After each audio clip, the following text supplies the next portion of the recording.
ሰላም ቤተሰብ፣ እንኳን ወደ ቻናላችን በሰላም መጣችሁ። ጣሊያን ሲባል ወደ አእምሯችን የሚመጣው ምንድነው? የሚጣፍጥ ፒዛ፣ ታሪካዊ ከተሞች ወይስ ውድ ፋሽኖች? እርግጥ ነው ጣሊያን የእነዚህ ሁሉ ውበት ሀገር ናት። ነገር ግን በእነዚህ ውብ ሀገር ውስጥ የሚኖሩ ሰዎች እውነተኛ የዕለት ተዕለት ህይወት ምን ይመስላል? ጣሊያኖች በምግብ፣ በቡና አጠጣጥና በትምህርት ስርዓታቸው ላይ እኛ የማናውቃቸው በጣም ጥብቅ እና አስገራሚ ህጎች አሏቸው። ዛሬ በቪዲዮአችን ስለ ጣሊያን ሀገር የምታውቁትን ነገር ሙሉ በሙሉ የሚቀይር 5 እውነተኛና አስገራሚ እውነታዎችን እንመለከታለን። ቪዲዮውን ላይክ በማድረግ ይጀምሩ፣ ምክንያቱም ዛሬ በጣም የሚገርም ጉዞ ነው የምናደርገው። የመጀመሪያውና በጣም የሚያስገርመው ነገር የጣሊያኖች የምግብ ባህል። ጣሊያኖች ስለ ምግባቸው በጣም ኩሩና ጥብቅ ናቸው።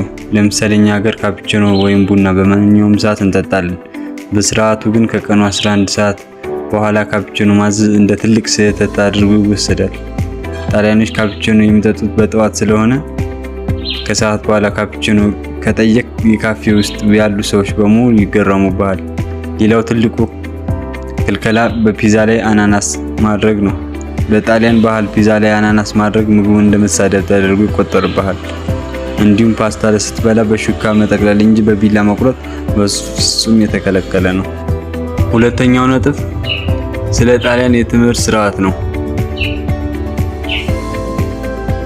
ልክ እንደ አሜሪካ ሁሉ በአብዛኛዎቹ የጣሊያን መንግስት ትምህርት ቤቶች የደንብ ልብስ ወይም ዩኒፎርም የለውም። ተማሪዎች የፈለጉትን ልብስ ለብሰው መሄድ ይችላሉ።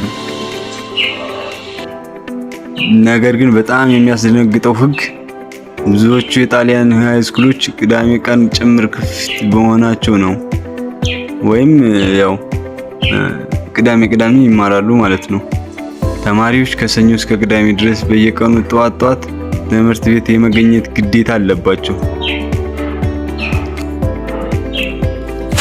ይሁንና እንደኛ ሀገር እስከ 9 ሰዓት አይቆዩም። ትምህርታቸው አብዛኛውን ጊዜ እስከ 7 ሰዓት ወይም እስከ 8 ሰዓት ብቻ ላይ ያበቃና ለምሳ ወደ ቤቶቻቸው ይመለሳሉ። ወደ ሶስተኛው ነጥብ ስንመጣ የከተሞቻቸው አወቃቀር እናያለን።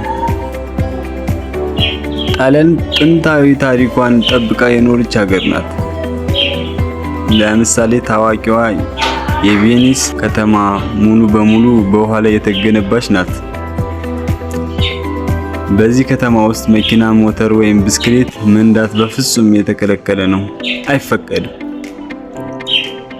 ሰዎች ከአንድ ቦታ ወደ ሌላ ቦታ የሚንቀሳቀሱት ወይም የሚሄዱት በእግራቸው ነው።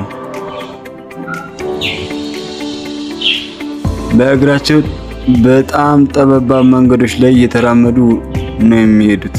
ካልሆነ ደግሞ ጎንዶላ በሚባል ታንኳ በውሃ ላይ እየቀዘፉ ነው። ZTL የሚባለው ቀጠናዎች ለጥንታዊ ቅርሶች ጥበቃ ሲባል መኪና እንዳይገባባቸው በሕግ ተከልክለዋል። አራተኛውና በጣም ደስ የሚለው እውነታ ሪፖዞ የተባለው የእረፍት ባህል ነው።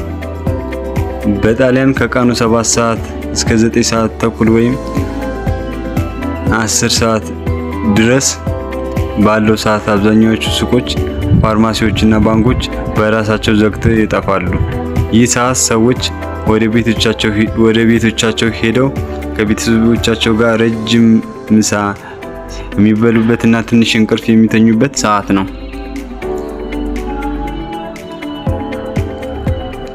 ስለዚህ በዚህ ሰዓት እቃ ለመግዛት ብትወጣ ከተማው ጭር ብሎ ታገኘዋለህ። ጣሊያኖች ለስራ ብቻ ሳይሆን ለህይወት መደሰትና ለእረፍት ትልቅ ቦታ ይሰጣሉ። አምስተኛውና የመጨረሻው ነጥብ የጣሊያኖች የእግር ኳስ ፍቅር። በጣሊያንኛ እግር ኳስ ካልቺዮ ይባላል። እግር ኳስ ለነሱ ስፖርት ብቻ ሳይሆን ሁለተኛ ሃይማኖታቸው ነው ይባላል። በተለይ ቅዳሜና እሁድ የጣሊያን ሴሪያ ጨዋታዎች በሚኖሩበት ጊዜ ሀገሪቱ ሙሉ በሙሉ ስራ ይቆማል። እንደ ኤስ ሚላን፣ ኢንተር ሚላን፣ ጁቬንቱስ እና ሮማ ያሉ ክለቦች ጨዋታ ሲኖራቸው ስታዲየሞቹ በደማቅ ጭሶች፣ መዝሙሮችና ባንዲራዎች ይሞላል። ከትንሽ ልጅ እስከ አዛውንት ድረስ ስለ እግር ኳስ የማይከራከርና የማይጮህ የለም። ለማጠቃለል ያህል ጣሊያን በፊልም ላይ ከምናየው በላይ በባህል የበለጸገች ለምግብና ለእረፍት ትልቅ ክብር የምትሰጥ እና የራሷ የሆነ የሚገርም የአኗኗር ዘይቤ ያላት ሀገር ናት። ለመሆኑ ከዛሬዎቹ እውነታዎች ውስጥ እናንተን ይበልጥ ያስገረማችሁ የትኛው ነው?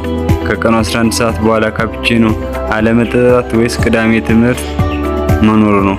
ሀሳባችሁን ኮሜንት ላይ ጻፉልኝ። ቪዲዮ ከተመቻችሁ ላይክ እና ሰብስክራይብ ማድረጋችሁን እንዳትረሱ። በቀጣይ እስከምንገናኝ ድረስ መልካም ቆይታ።